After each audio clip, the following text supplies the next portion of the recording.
Anthony Martin Smith. Sur l'antenne de Sud Radio, à mes côtés, mon ami Clément Barguin. Et oui, et je vais vous accompagner pour cette libre antenne. On attend vos appels 0826 300 300. Et puis à 12h40, notre face-à-face, on va revenir sur ces records battus cet été historique. 52 jours de vagues de chaleur. Quelles leçons en tirer? Comment s'adapter? Qu'est-ce qui nous attend dans les prochaines semaines? On va en parler avec Sylvain Chave. Il est directeur scientifique de Predix Service. Mais avant cela, Muriel nous appelle au 0826 300 300. On a aussi Johan et Romain au standard de Sud Radio. Bonjour Muriel. Bonjour tout le monde et bonjour à vos auditeurs. Merci d'être là avec nous, ma chère Muriel. Vous nous appelez d'où, Muriel? De Béziers, pardon. Béziers, c'est marqué. Voilà. Comment allez-vous? Écoutez, tout le monde, je commence à me liquéfier sérieusement. Heureusement, j'avais la clim, mais quand on sortait le matin, c'était une chape de plomb qui nous tombait dessus.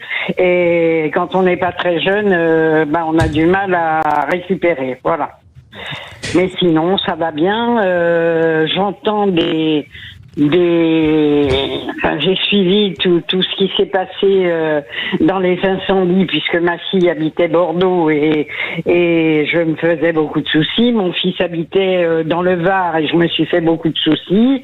Bon, même s'ils avaient beau nous dire t'inquiète pas, on n'est pas tout près, mais quand j'ai vu ces garçons, je m'en pleurais tellement, ça m'a tourné boulet. Ces pompiers ont été extraordinaires. Et quand j'entends Mélenchon qui te dit la dette, on va la faire disparaître, non mais franchement, c'est surtout qu'il a dit je vais la foutre au feu. Donc oui, forcément, voilà. oui, franchement, vous allez voir. C'est pas le bon moment peut-être pour avoir ce genre de sémantique-là. Voilà. Est-ce que vous allez faire vos courses dans n'importe quelle enseigne? Vous allez à la caisse puis vous dites, écoutez, faites-moi disparaître, foutez la main au feu, j'ai fait mes courses, etc. Non, mais est-ce que ce type est normal? Est-ce qu'il s'adresse à des gens qui ont, je sais pas, sans sortir de Saint-Cyr, un intellect quand même modéré, qui comprend les choses? Comment voulez-vous faire disparaître une dette? On a Johan aussi qui nous appelle au 0826 300 300. Johan, vous êtes là? Bonjour. Bonjour Johan, vous nous appelez d'où? Bonjour. De Malmort. Dans les Bouches-du-Rhône. Ah. Bon, vous allez bien, vous? Vous avez une chape de plomb aussi comme Muriel sur la tête?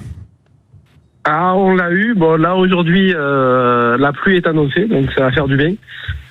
Mais effectivement, on a eu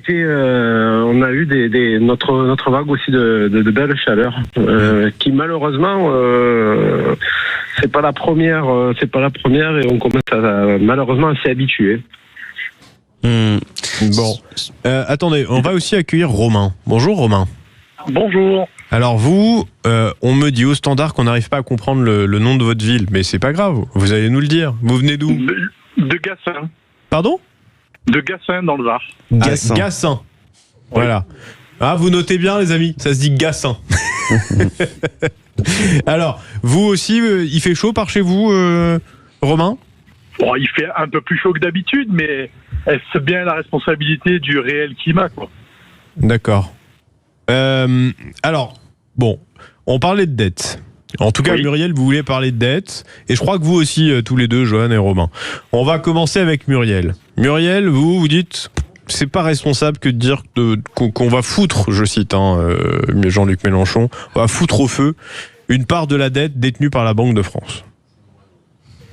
Oui, et surtout ce que je ne veux pas, ça faut qu'ils se l'enlèvent de la tête, tous, tout le gouvernement, Madame Barbu et compagnie qui étaient dans son transat, ne touchez pas à nos réserves d'argent, je vous le dis tout de suite, parce que là, ça va être la révolution totale. Si on a des petits livrets de caisse d'épargne, quels que soient les montants, je vous parle pas de millions, mais pour penser à son enterrement, que les enfants aient pas à prendre en charge, etc. S'ils commencent à vouloir taper dans nos économies, c'est hors de question. Les dettes, c'est eux qui les ont faites, c'est à eux de trouver la solution et c'est à eux de payer. Ouais, vous voulez pas qu'on aille taper dans les retraites sûrement pas. Sûrement pas. Et pas sur l'épargne. Non, pas du tout. Demain, Alors, on recevra Marc Toiti, d'ailleurs, Clément Barguin. Je l'adore. Il est très... Écoutez, c'est un économiste qui est fantastique, Marc Toiti. On le reçoit demain entre 12h40 et 13h. C'est vrai que lui, ses perspectives pour cette rentrée économique sont plus qu'alarmantes. Et on va prendre le temps avec lui de décrypter tout ça et des alertes qui sont lancées. Je lui demanderais, moi, s'il faut qu'on aille piocher dans l'épargne, si c'est ça le projet de l'État. Parce que, au bout d'un moment, il reste plus que ça. Si on peut pas toucher aux retraites, si on peut pas supprimer les crédits d'impôt emploi à domicile, comme on l'a largement abordé sur l'antenne de Sud Radio, l'étape d'après, ça va être tapé dans les livrets A, non? Vous pensez pas, Johan, Romain? Alors, c'est l'étape truc, c'est que... Ah, attendez, pardon, je vous ai lancé en même temps, mais du coup, on vous entend pas. Alors, Johan, peut-être. Allez-y, Johan. Ah, ok. Le truc, c'est que le livret A, déjà, sert à soutenir l'activité économique, puisqu'il sert notamment dans tout ce qui est logement et construction. Vous avez raison de le rappeler. Donc, voilà. Donc, c'est d'une part. D'autre part, on est aujourd'hui dans une économie qui est relativement virtuelle, qui est complètement virtuelle. C'est-à-dire que si tous les Français souhaitent aller retirer leur épargne, aujourd'hui, ils ne peuvent pas. Il n'y a aucune banque qui a suffisamment de liquidité pour pouvoir servir tout le monde. Donc, malheureusement, on est dans une situation un petit peu coincée. Alors, maintenant, ils disent ils vont se servir de l'économie de tous les Français, qui est à peu près de l'ordre... Alors, le patrimoine tout confondu, je crois qu'on est à 9 000 milliards. Et je crois qu'en termes de liquidité, je crois qu'on est autour des 3 ou 4 000 milliards, donc ce qui correspond à peu près au montant de la dette actuelle. Donc, pour pouvoir la rembourser... en soi, ces effets d'annonce-là commencent à me fatiguer personnellement, de même que de dire on va foutre sur la dette, parce qu'en fait, ce sont des effets d'annonce plus ou moins qui peuvent amener plus ou moins certaines réactions, mais qui ne tiennent absolument pas compte après des effets derrière des effets de bord que ça peut entraîner. Si on touche à l'épargne française, vous vous doutez bien qu'au niveau social, ça va faire réagir. Et je pense que ça, là pour le coup, vu le ras-le-bol global, ça peut faire réagir assez violemment. Foutre feu la dette, ça voudrait dire qu'on met l'économie française à plat. Alors, foutre feu une part de la dette détenue par la Banque de France. Oui, sauf que vous avez raison de le préciser. Que la Banque de France est tutélaire de la Banque Centrale Européenne. Ouais. Donc, ce qui veut dire que c'est une part de la dette qui est détenue par l'Europe.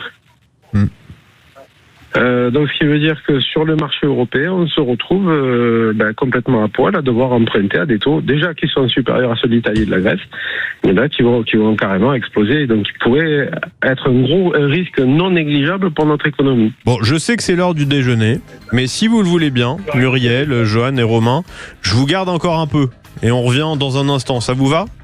Bah oui. Ok. Allez, bon, ok. Oh, merveilleux. On va prendre l'apéritif ensemble. Bougez pas sur Sud Radio. Sud Radio.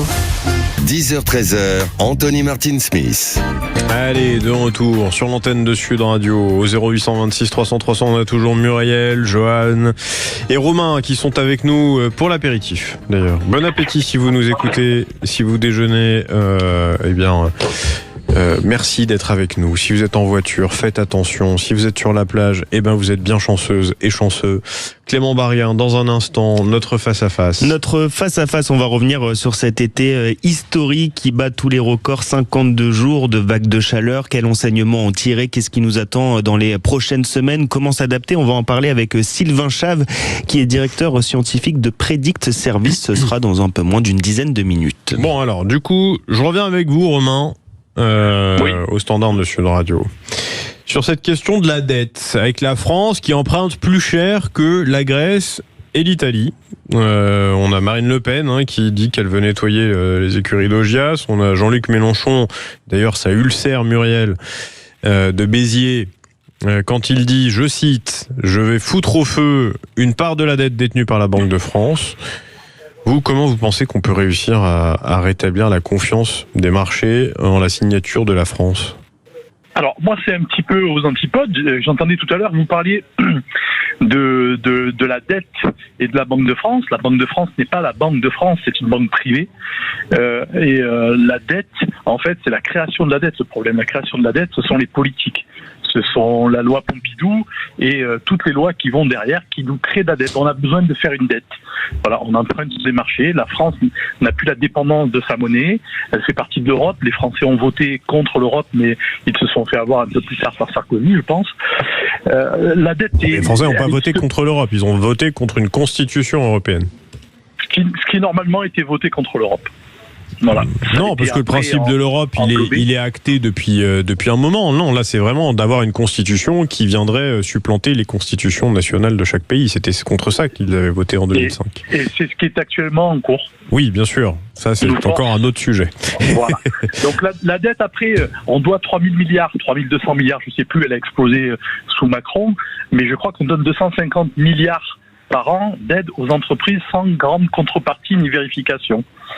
Bon, ben pour moi, 250 milliards multipliés par 10, ça fait 2500 milliards, quoi. Donc déjà, on peut effacer la dette comme ça, mais on peut l'effacer tout simplement en disant on ne vous rembourse pas, parce que vous avez créé la dette, vous nous avez obligés à emprunter sur des marchés à un taux de 4,75% à l'époque, alors qu'on fabriquait notre monnaie et on faisait l'inflation, la déflation, l'inflation, la déflation, certes avec le risque d'avoir des brouettes d'argent, mais toujours avec un retour à la souveraineté. Et c'est notre problème actuellement, je pense qu'on n'est plus du tout souverain. Redonner le pouvoir au peuple, c'est quelque chose qui pourrait être facile maintenant avec l'électronique, avec les ordinateurs, avec le pouvoir du vote, et ne pas donner le pouvoir à des gens qui finalement s'occupent très peu du peuple et s'occupent plutôt de leurs intérêts personnels et aussi de l'intérêt des puissants. D'accord, Muriel ? Écoutez, oui, il a, dans un certain sens, il a raison. La seule chose, c'est que cet argent, il faut bien vous empruntez, vous êtes obligé de rembourser. Voilà. C'est les intérêts de la dette qui nous plombent. Comment ? Ce sont les intérêts de la dette qui nous plombent, dit Romain. Évidemment, on va pas vous prêter gratuitement. Rappelez-vous la Grèce, quand l'Europe a débarqué chez eux, les pauvres, ils pouvaient même pas retirer, ils avaient le droit de retirer 20 € par jour. Oui, ça, c'est parce qu'il y a une question de la liquidité d'ailleurs que Johan a exprimé juste avant. Non, et puis vous êtes un pays, vous avez une parole, voilà. Bientôt en France. Les amis, je voudrais qu'on accueille Paul, qui est producteur de fraises. Comment allez-vous, Paul ? Je suis content de vous retrouver à l'antenne de Sud Radio. Bonjour Anthony, bonjour à tous. Je ne sais pas si vous m'entendez bien parce que je suis reparti. Alors soyez prudents si vous êtes au volant. Je m'arrête de suite. Oui, s'il vous plaît, c'est quand même préférable. Merci de prendre le temps de nous rappeler, Paul. J'étais très content de vous avoir eu la dernière fois sur l'antenne de Sud Radio. Alors, vous voulez pas parler de dette, je crois que vous voulez plutôt parler notamment de l'interview qu'on a eue avec Jérôme Bail tout à l'heure, producteur, éleveur de bovins. Le problème de Jérôme Bail, c'est que lui, il a cru à la parole de Gabriel Attal, qu'il a reçu sur des bottes de paille et il s'est fait infumer, quoi. Ah. Aujourd'hui, il faut savoir que la parole des politiques, elle vaut plus rien. Les gens qui prétendent... il a dit la même chose. Il l'a dit, ça, hein. Oui, mais il s'est fait avoir, quoi. Il s'est fait avoir. Le problème qu'on a, c'est que les gens qui prétendent nous aider aujourd'hui, ce sont les mêmes qui nous mettent des contraintes et des normes qui sont inapplicables, qui ont signé tous les accords de libre-échange qui nous sont défavorables. Donc à un moment donné, c'est pas crédible. Aujourd'hui, ce qu'il faudrait, c'est que les produits français soient en rayon, bien mis en avant, et qu'on puisse vendre nos produits à un prix correct, et on n'aurait pas eu besoin d'aide, parce que cette année, c'est le coup de grâce. Oui. Ça fait des années qu'on aurait pu aider les agriculteurs. Le Conseil constitutionnel, là, il va quand même dans votre sens. Il vous permet de nouveau de pouvoir, je vais essayer de le dire cette fois sans me planter, sans accrocher sur le mot, mais de réutiliser les néonicotinoïdes. Ah ben voilà, oui, nicotinoïdes. Oui, mais il faut savoir que c'est une aberration de plus.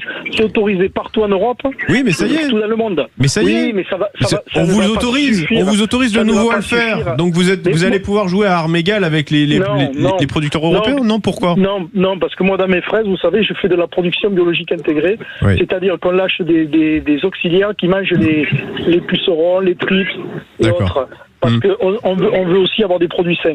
Ce qu'il ne fallait pas, c'est mettre les filières dans des impasses.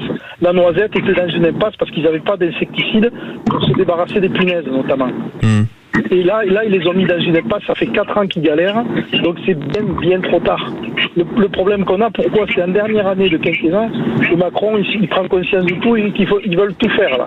Ils n'ont rien fait jusqu'à maintenant et d'un seul coup, ils veulent tout faire.